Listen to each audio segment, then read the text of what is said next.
Adding power makes you faster on the straights. Subtracting weight makes you faster everywhere. That phrase didn't come from a corporate executive or a lab-bound engineer. It came from a man who, in a humble British garage, and without the financial might of Ferrari or McLaren, rewrote the laws of motorsport. Colin Chapman didn't just found Lotus, he founded a philosophy, a creed of lightness, innovation, and risk. With radical designs, he forever changed racing engineering. From the monocoque chassis to ground effect aerodynamics, from active suspension to extreme minimalism, each technical revolution bore his signature. Because Lotus wasn't just a racing team, it was a moving laboratory. Behind its steering wheels passed legends: Jim Clark, Graham Hill, Emerson Fittipaldi, even a young Ayrton Senna. But not everything was glory. Financial scandals, on-track tragedies, and strategic missteps drove the brand to the edge of extinction. Until, from the other side of the world, a Chinese giant pulled it back from the shadows. Today, we travel back to post-war Britain to uncover the origins, rise, fall, and rebirth of Lotus, the house that dared to challenge giants, and whose legacy still roars through every corner of Formula One.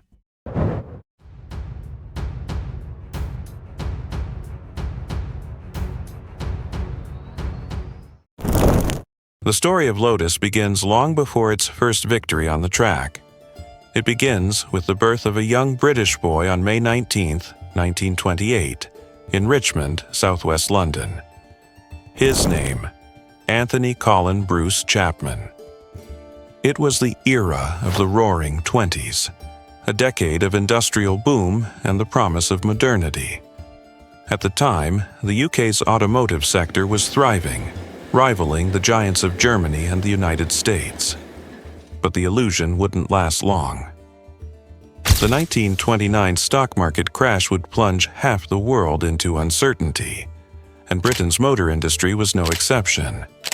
Factory closures, mergers, and bankruptcies defined the following decade. Chapman grew up in this ambivalent context, caught between the optimism of progress and the fragility of the system.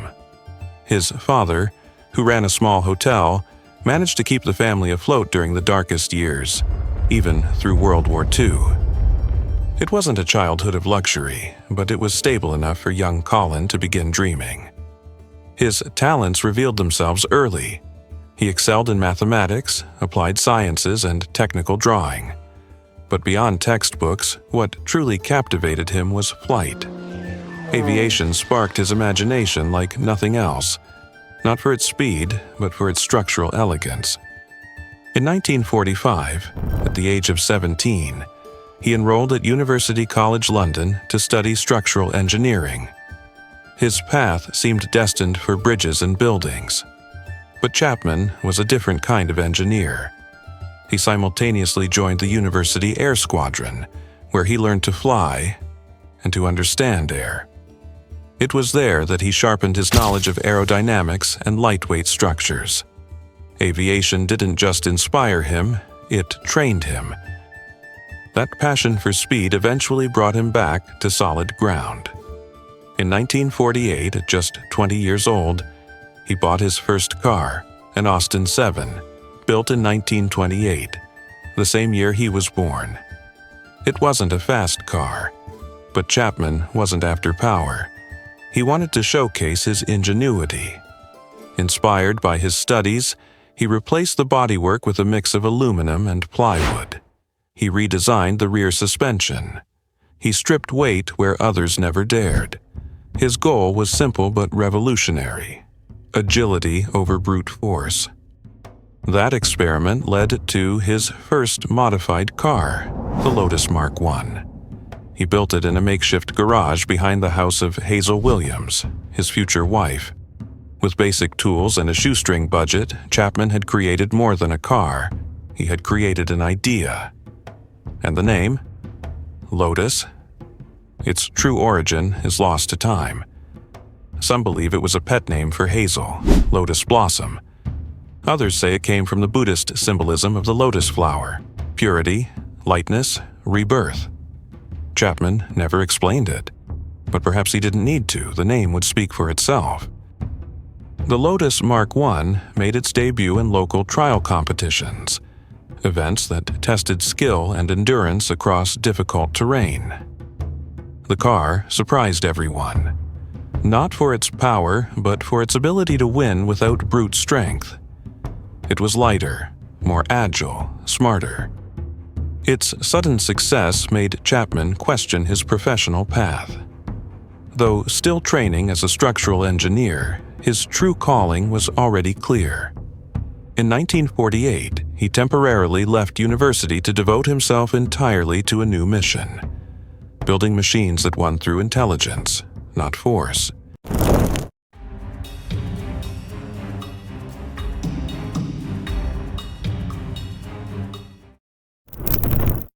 After the Lotus Mark I, Chapman introduced the Mark II in 1949, again based on an Austin 7, but this time reinforced with a tubular chassis and powered by a Ford 10 engine.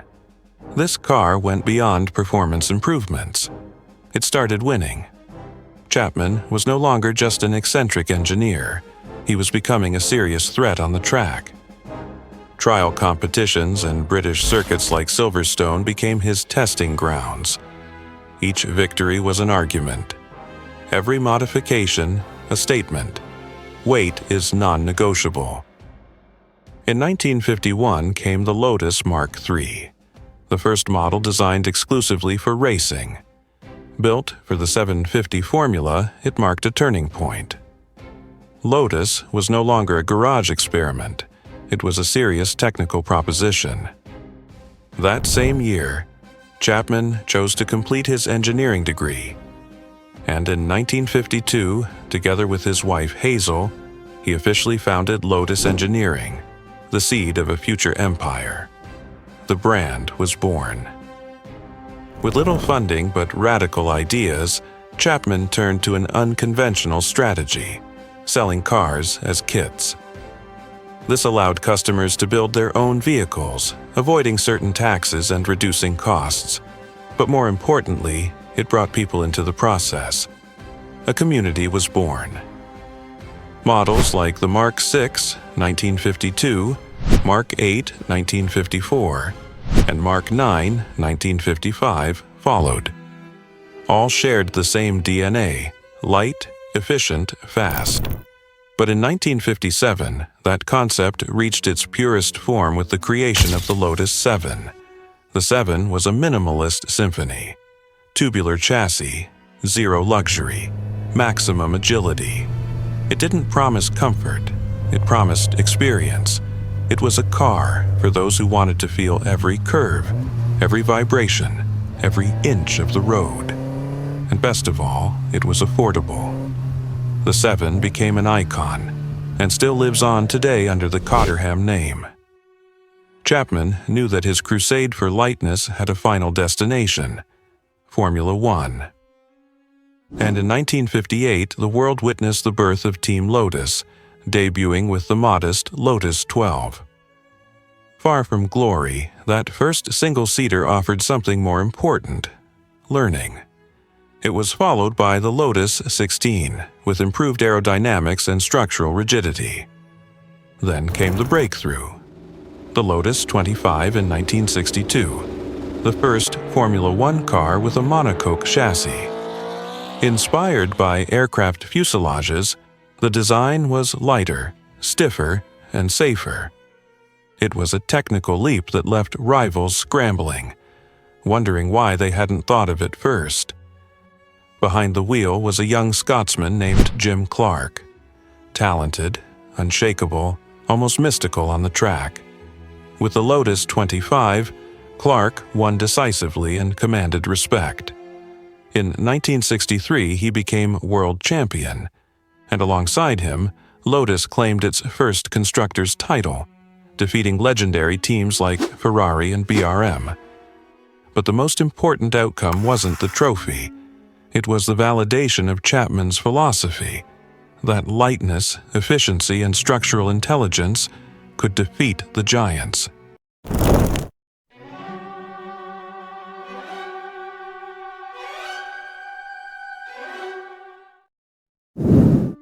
Between the 1960s and 70s, Chapman's team became one of the most innovative and successful in the world of racing, welcoming a parade of legends behind the wheel: Graham Hill, Emerson Fittipaldi, and Mario Andretti, along with the one who started it all, Jim Clark, the first to believe in Chapman's vision. In 1967, Chapman unveiled the Lotus 49, a historic Formula One car. It was the first to integrate the Ford Cosworth DFV engine as a structural element of the chassis, merging power and rigidity like never before. Jim Clark took the wheel and proved its potential on the track. Victories came one after another, but so did tragedy. In April 1968, Clark was killed in a crash at Hockenheim. He was only 32 years old. For Chapman, it was more than the loss of a driver. It was the loss of his alter ego on the track. "There will never be another like him," he later said. But in motorsport, glory never stops. That same year, Graham Hill stepped up. Driving the Lotus 49B, he carried the team through its grief and emerged as world champion. At Lotus, resilience was measured in titles. 1968 was also memorable for another reason, one far from the racetrack. That year, Lotus became the first Formula One team to feature commercial sponsorship on its cars. Until then, cars wore the national colors of their respective countries. Chapman changed the game. He painted the Lotus 49 in the red, white, and gold of Gold Leaf cigarettes, ushering in the era of modern sponsorship. Formula One had entered its corporate age. The expected decade of victories began in 1970, but not without pain. Austrian driver Jochen Rindt, dominant in the new Lotus 72, lost his life in a crash during qualifying at the Italian Grand Prix in Monza. Despite the tragedy, his lead in points was enough to crown him the only posthumous world champion in Formula One history. The British team was learning to live with both glory and grief. In 1972, fortune smiled again. Brazilian driver Emerson Fittipaldi, also in a Lotus 72, won the world championship and, at just 25 years old, became the youngest champion in history at the time. Chapman's team seemed unstoppable, but one more revolution remained.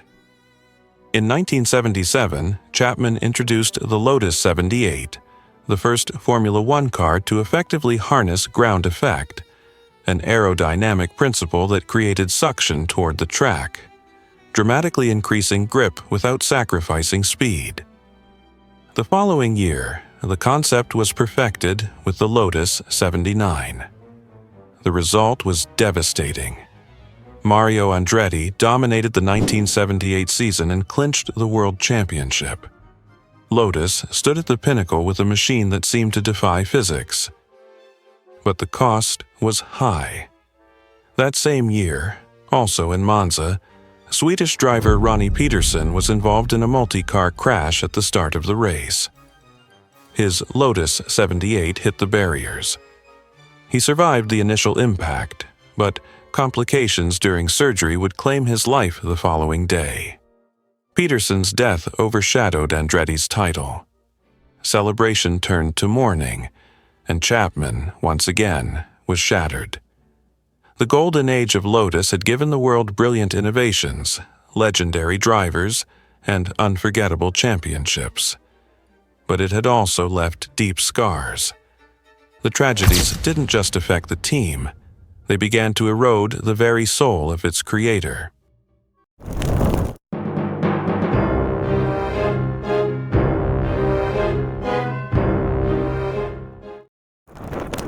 The tragedies that marked the previous decade weren't just accidents. They were deep cracks in the emotional foundation of a team that had, for years, been held together by brilliance and risk. And when loss became a constant, decline became inevitable. On top of emotional exhaustion, a new threat emerged: FIA regulations. Seeking to level the playing field, the Federation began restricting certain aerodynamic advantages, striking at the very heart of Lotus innovation. The most emblematic case was the Lotus 88 in 1981, a twin-chassis car designed to extract the maximum from ground effect without technically violating the rules. Chapman defended it as a masterpiece, but the FIA banned it, labeling it a moving aerodynamic device. It was more than a technical decision. It was a declaration of war against extreme creativity. But while Chapman was losing battles on the track, a much darker war was being waged behind closed doors. In the late 1970s, a charismatic and ambitious figure entered the scene: John DeLorean. A former GM executive, he aimed to launch his own brand with a car that would break all conventions. To achieve that, he needed more than a futuristic idea. He needed the engineering prowess of Lotus Engineering, Chapman's technical arm. Though DeLorean never acquired Lotus outright, he convinced Chapman to participate in the development of the chassis and engineering for the futuristic DeLorean DMC-12. The deal, worth £18 million, also involved over £100 million in public funds from the British government to build the factory in Northern Ireland. But behind the scenes, something didn't add up. In 1982, John DeLorean was arrested on drug trafficking charges. Although he was ultimately acquitted, the investigation uncovered a murky financial network. £10 million in public funds had vanished. Official documents suggested that Chapman may have been involved.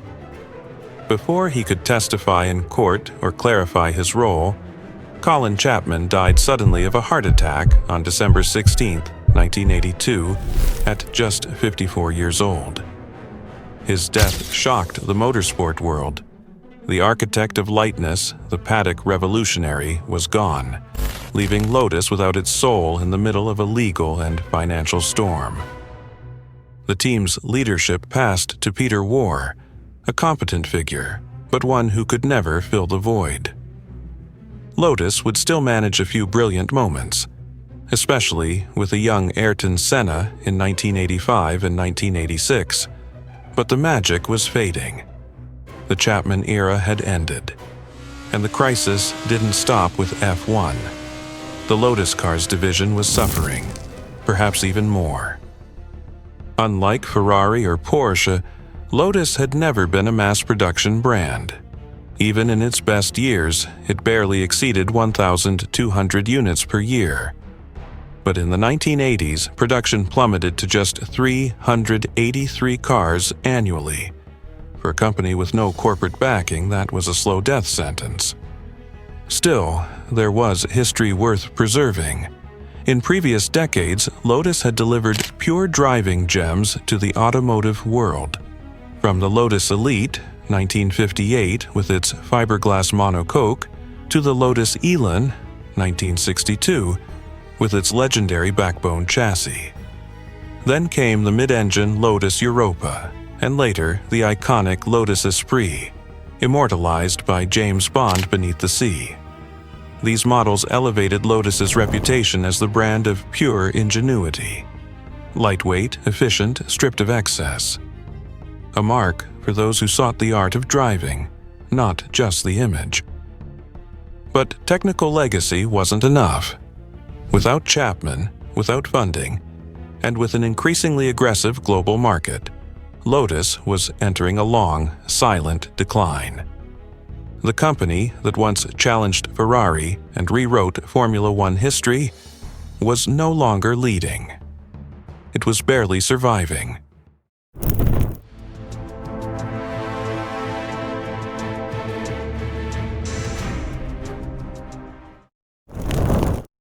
In 1986, as the brand teetered between losses and broken promises, a new player stepped in: General Motors. Old acquaintances of Lotus Engineering, GM saw a strategic opportunity and acquired a majority stake for £22.7 million. But GM's corporate vision never quite aligned with Lotus's handcrafted spirit. The brand barely survived, and by 1993, the Americans pulled out, selling Lotus for £30 million to Romano Artioli, the same entrepreneur attempting to revive Bugatti. It was a short-lived but symbolic chapter. Under Artioli's leadership came the birth of the Lotus Elise, named after his granddaughter. A lightweight, agile, purist machine.